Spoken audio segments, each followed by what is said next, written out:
उम्मीदों का दामन अभी भी उद्धव गुट छोड़ना नहीं चाहता है। सुप्रीम कोर्ट का दरवाजा सोमवार को खटखटाया जा सकता है, जो बड़ी जानकारी निकलकर सामने आ रही है। साहिल जोशी हमारे संवाददाता हमारे साथ जुड़ चुके हैं। आपने मुख्यमंत्री से भी साहिल बातचीत की है।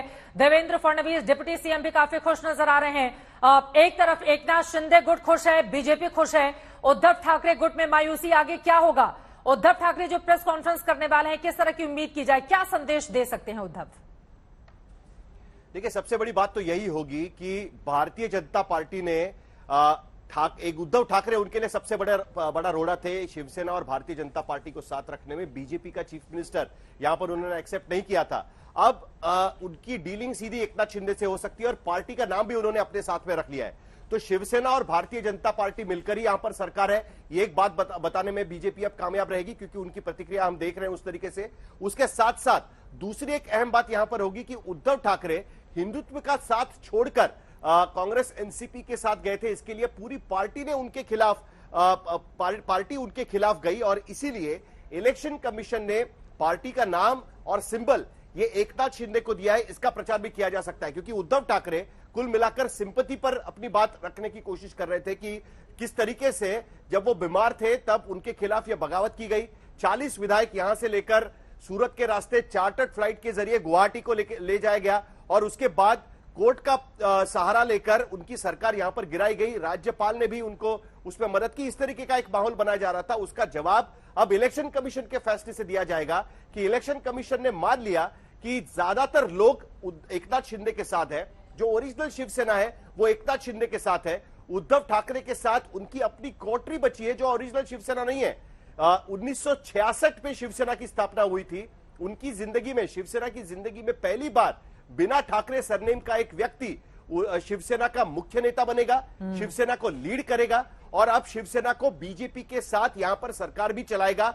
यह बात ध्यान देने की बात है। अब इसका फैसला क्योंकि सुप्रीम कोर्ट में अभी तक सुनवाई बाकी है। सुप्रीम कोर्ट ने कहा है कि हम इस पूरे मामले की सुनवाई समझना चाहते हैं, किस तरीके से मामला कहां पर हुआ है। इसका सारा असर जो एंटी डिफेक्शन का कानून है उसको किस तरीके से देखा जाना चाहिए उस पर भी पड़ सकता है। देखिए, महाराष्ट्र में जो हो रहा है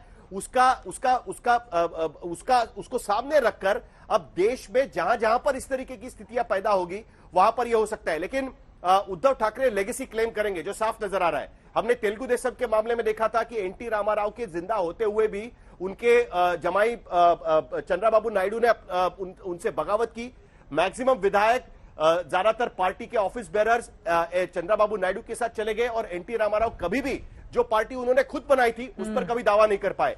लेकिन दूसरी तरफ तमिलनाडु में हमने देखा कि ओरिजिनल पार्टी एआईएडीएमके ने जानकी रामचंद्रन को चीफ मिनिस्टर बनाया था, जयललिता को पार्टी से निकाल दिया था, लेकिन आखिर में जयललिता ही ओरिजिनल पार्टी बनी और एआईएडीएमके को साथ में आकर जयललिता के नेतृत्व में काम करना पड़ा। तो ये दोनों उदाहरण हमारे पास है। इसका फैसला आखिरकार जो मुंबई महानगर पालिका के चुनाव महाराष्ट्र में होंगे उसमें आखिरकार इसका फैसला होगा कि असली शिवसेना कौन सी है। लेकिन आज की तारीख में एकनाथ शिंदे के साथ सबसे ज्यादा विधायक, शिवसेना के 40 विधायक उनके साथ में है। एकनाथ शिंदे के पास जीत कर आए हुए सबसे ज्यादा सांसद उनके साथ में है। शिवसेना की नेशनल एग्जीक्यूटिव बॉडी है, उसमें से ज्यादातर नेता एकनाथ शिंदे के साथ में है। तो इलेक्शन कमीशन इस बात को लेकर मान रही है कि ऑर्गेनाइजेशन हो या पार्टी में जीत कर आए हुए विधायक और सांसद हो, एकनाथ शिंदे का पलड़ा भारी है। इसके लिए ओरिजिनल पार्टी एकनाथ शिंदे के साथ है। एक और बात इलेक्शन कमीशन के सामने एकनाथ शिंदे गुट के तरफ से रखी गई थी। जब उन्होंने बहस की थी तब महेश जेठमलानी की तरफ से यह बात रखी गई थी और उन्होंने कहा था कि पार्टी के कॉन्स्टिट्यूशन में जो मूल उद्देश्य रखे गए हैं उसमें हिंदुत्व की विचारधारा को उद्धव ठाकरे ने त्याग दिया, लेकिन एकनाथ शिंदे और उनके लोग उसको लेकर आगे चल रहे हैं। इसका मतलब यह कि ओरिजिनल शिवसेना एकनाथ शिंदे की है और इसका सबसे बड़ा फायदा एकनाथ शिंदे को इस बात का होगा कि जो लोग फेंसिंग पर बैठे हुए हैं, क्योंकि चुनाव की राजनीति में जो सिंबल है, पार्टी का सिंबल जो 1990 से एकनाथ शिवसेना के साथ चलता आ रहा है, पार्टी भले ही 1966 में बनी हो, लेकिन बो एंड एरो, धनुष्य बाण, ये जो सिंबल है ये उनको 1990 में मिला था। अब ये जो सिंबल है, इस सिंबल को लेकर एकनाथ शिंदे जब मैदान में उतरेंगे, जो फेंस सिटर जिसको हम कहते हैं, वो शायद एकनाथ शिंदे के साथ जाने की बात सोच सकते हैं, क्योंकि बीजेपी एकनाथ शिंदे साथ में चुनाव लड़ेंगे मुंबई महानगर पालिका का, जो एक मिनी असेंबली चुनाव होता है। और ऐसे में उद्धव ठाकरे की सबसे बड़ी चुनौती उस चुनाव में साबित होगी चित्रा, और तभी यह फैसला होगा कि असली शिवसेना किसकी है। लेकिन आज की तारीख में शिवसेना के इतिहास में पहली बार ठाकरे सरनेम ना होने वाले बिल्कुल। एकनाथ शिंदे हाँ। शिवसेना के अध्यक्ष बनेंगे, शिवसेना के मुख्य नेता बनाएंगे और शिवसेना को चलाएंगे।